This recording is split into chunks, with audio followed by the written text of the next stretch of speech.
हिंदवी स्वराज्याचे सरसंस्थापक छत्रपती शिवरायांना मानाचा मुजरा करतो।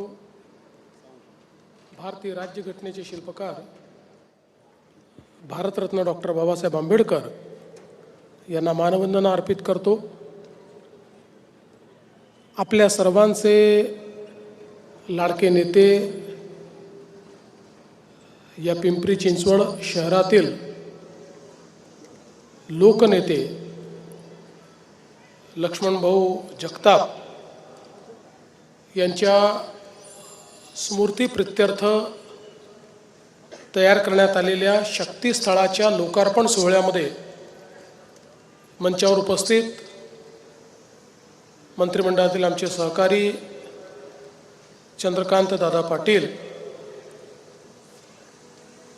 आमच्या बहिणी अश्विनीताई जगताप, शंकरभाऊ जगताप, महेश दादा लांडगे, अमितजी गोरखे, उमाताई खापरे, बापूसाहेब पठारे, विलासजी लांडे, अमरजी साबळे, अप्पासाहेब रेणुसे, चंद्रकांतजी मोकाटे, संजोगजी वाघेरे, पंकजजी गावडे, शत्रुघ्नजी काटे, उमेशजी चांदगुडे, विजूभाऊ जगताप, संपूर्ण जगताप कुटुंबीय आणि जगताप कुटुंबियाचाच भाग असलेले या ठिकाणी उपस्थित सर्व माझ्या माता भगिनी आणि बंधूंनो, पिंपरी चिंचवडमध्ये आल्यानंतर अगदी सहज आमचे मित्र लक्ष्मणभाऊ यांची आठवण येते आणि आज त्यांच्या स्मृतीप्रित्यर्थ तयार करण्यात आलेल्या शक्तीस्थळाला भेट दिली आणि त्या ठिकाणी त्यांच्या ज्या विविध आठवणी आहेत त्या आठवणींना बघितल्यानंतर माझ्याही मनामध्ये अनेक आठवणींना उजाळा मिळाला। आपण सर्व लोक जाणतो की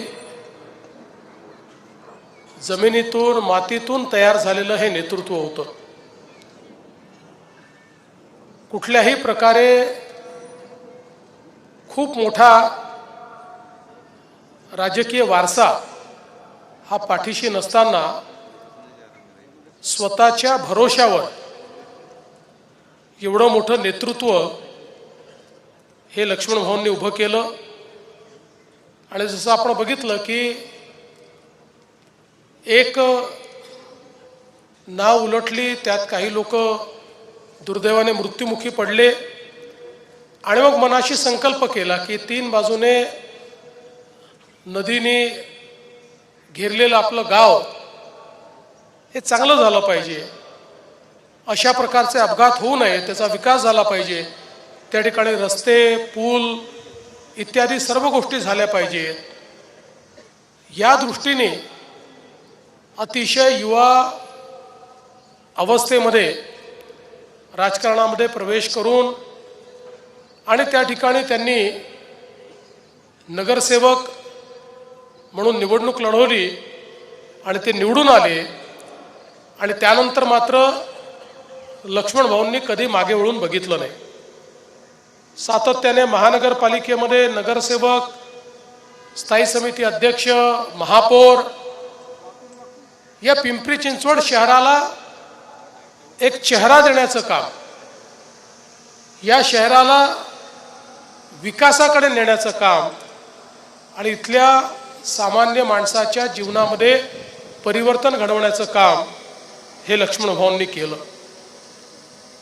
पिंपरी चिंचवड शहर ही महानगरपालिका, काही जुनी गावं आणि त्यासोबत औद्योगिकरणामुळे महाराष्ट्राच्या वेगवेगळ्या भागातनं आलेली मंडळी, अशा प्रकारे एक मिनी महाराष्ट्र म्हणून ज्याच्याकडे पाहता येईल, मराठवाड्यातले लोक, विदर्भातले लोक, पश्चिम महाराष्ट्रातले लोक, कोकणातले लोक, सगळीकडची मंडळी उत्तर महाराष्ट्रातले लोक, अशी सगळीकडची मंडळी आपल्याला या पिंपरी चिंचवडमध्ये पाहायला मिळतात. या सर्वांचा विश्वास हा संपादन करण्याचं काम लक्ष्मण भाऊंनी त्या ठिकाणी केलं. आणि म्हणूनच महानगरपालिकेतली त्यांची कारकीर्द आणि या शहराच्या विकासामध्ये त्यांनी दिलेलं योगदान हे कोणी विसरू शकत नाही. अशा पद्धतीचं त्यांचं योगदान राहिलं. खरं तर आमदार म्हणून देखील त्यांनी विधान परिषद असेल, विधानसभा असेल, या ठिकाणी या शहराच्या विकासाच्या दृष्टीनं सातत्याने संघर्ष केला. आणि आज या शहराचं जे आधुनिक रूप आपल्याला पाहायला मिळतंय त्यामध्ये लक्ष्मण भाऊंचं एक फार मोठं कॉन्ट्रीब्युशन या ठिकाणी आहे. विशेषतः 2014 नंतर लक्ष्मण भाऊ असतील, महेश दादा असतील, आणि मग इथली महानगरपालिका आल्यानंतर राज्य सरकार, महानगरपालिका यांच्या माध्यमातून लक्ष्मण भाऊंच्या नेतृत्वात खूप मोठ्या प्रमाणात या शहराचा चेहरा आपण बदलला. आणि आपल्याला कल्पना आहे की ज्या प्रकारे एक विकासाचं विजन हे लक्ष्मण भाऊंकडे होतं, एक तर वारकरी कुटुंबातनं आल्यामुळे एक आध्यात्मिक बैठक त्यांच्याकडे होती. या मातीशी नाळ जुडलेली असल्यामुळे सामान्य माणसाच्या अडचणी काय आहेत, व्यथा काय आहेत याची जाणीव त्यांना होती. मातीतले पैलवान असल्यामुळे त्यांना त्या संदर्भातली जाणीव होती. एक उत्तम खेळाडू असल्यामुळे त्या ठिकाणी संघ आणि संघाचं नेतृत्व हे कशा पद्धतीनं केलं जातं आणि संघ भावनेनं विकास कसा केला जातो याची त्यांना कल्पना होती. एक अत्यंत उत्तम अशा प्रकारचं त्या ठिकाणी घुडसवारी करणारे ते होते. त्यामुळे वेग काय असतो याची कल्पना त्यांना होती. व्यायामाची प्रचंड आवड त्यांना होती.